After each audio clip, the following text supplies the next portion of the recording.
So today I'm here with my mom. We're on a road trip. We're recording a discussion. Hi. We're not here to convert anybody. We're just here to have a conversation and bring up some things that most people can relate to.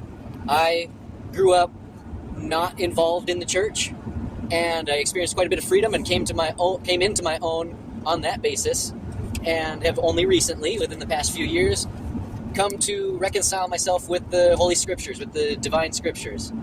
And my mom had a different experience.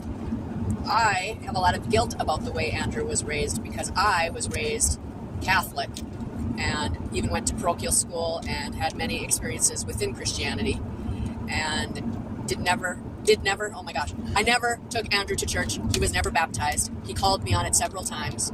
And I do have guilt about that. So, I mean, there's that.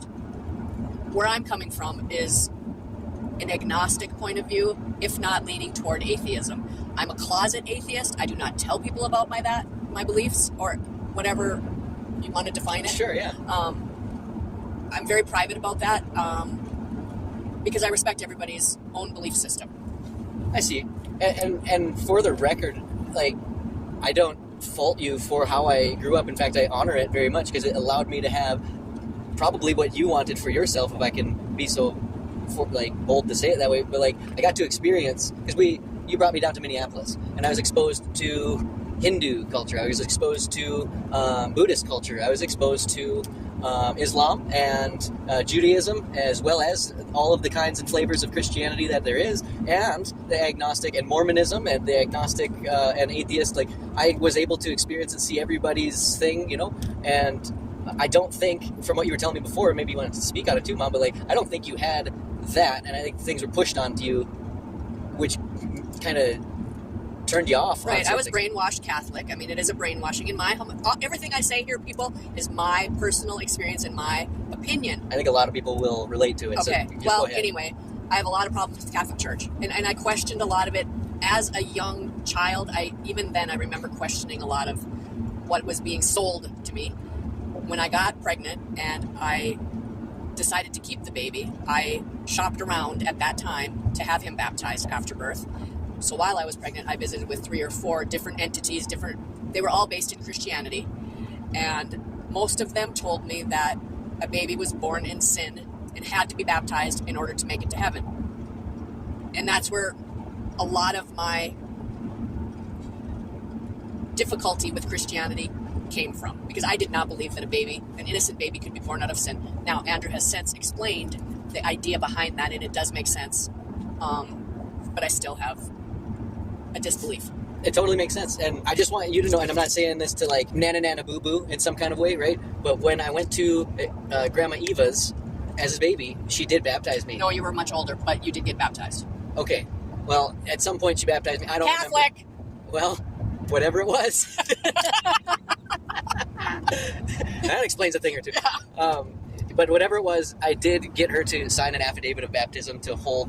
You told me about it. You didn't I'm not hide anything. No, and I mean, I did that for multiple reasons. And I was happy for you because I knew that was something that meant a lot to you. I mean, there's legal weight to a person's baptismal record, and if you had a home baptism like I did, you can create an affidavit of baptism. I'll show you how to do that, or I already have. But anyway, so there's many reasons to have a baptism, in the 3D world, reality, material, stuff, as well as the spiritual effect here. Did you want me to talk on what I told you about baptism? Okay, let me tell the people my perception of baptism, boy. or what my memory of my brainwashing is. Okay, is when a baby is born, you baptize it to relieve it of all its sins, even though it was just born and just started breathing.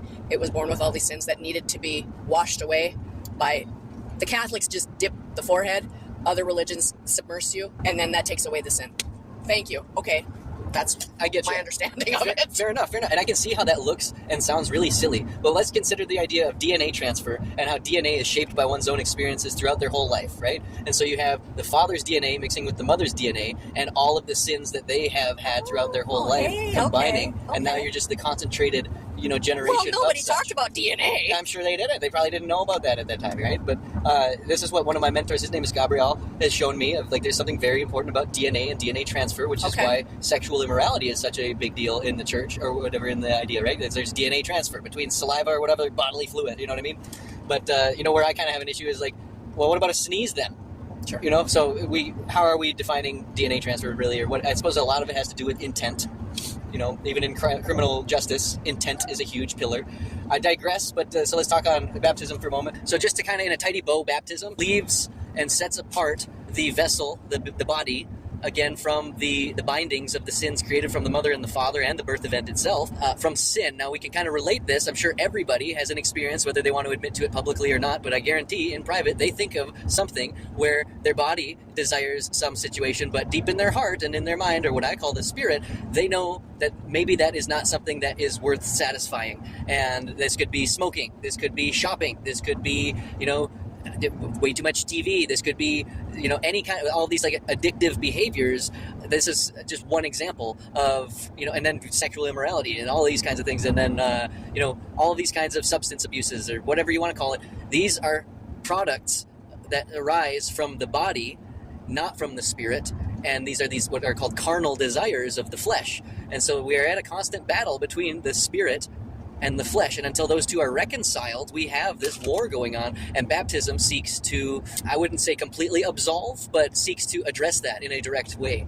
We are baptized and into, not only by water, but also into the holy or the divinely set apart spirit. And now we're one with that spirit, our soul and the spirit given to us through what happened through Yahushua, through Jesus Christ, is reconciled. So now we have access to... Okay, I get all that. But why do you do it at birth versus as an adult when you know some mistakes that you've already made and you can atone for your sins as lived a few years? You know what I mean? That makes sense. I would need time to study that. Okay. I don't know off the top of my head. I can speculate.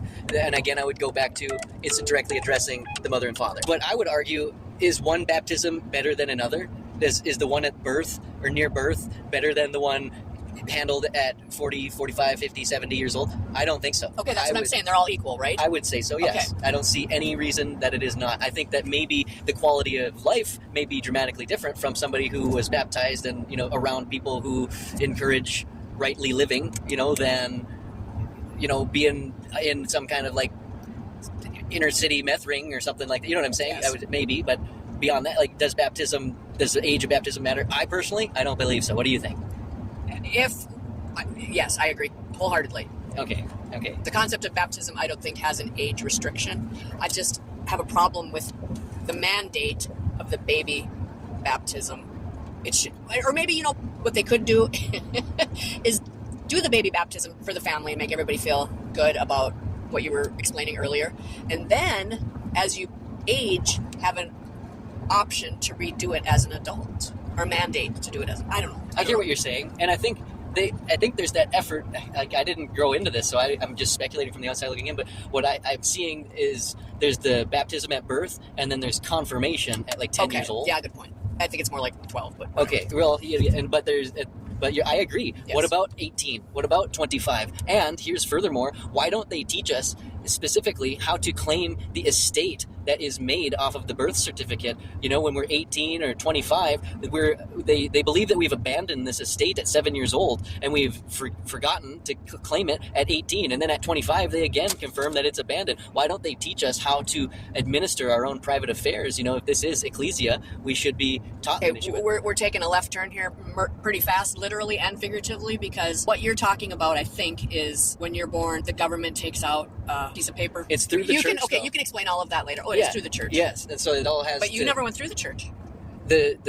We'll talk about the birth certificate phenomenon again in the future. Okay.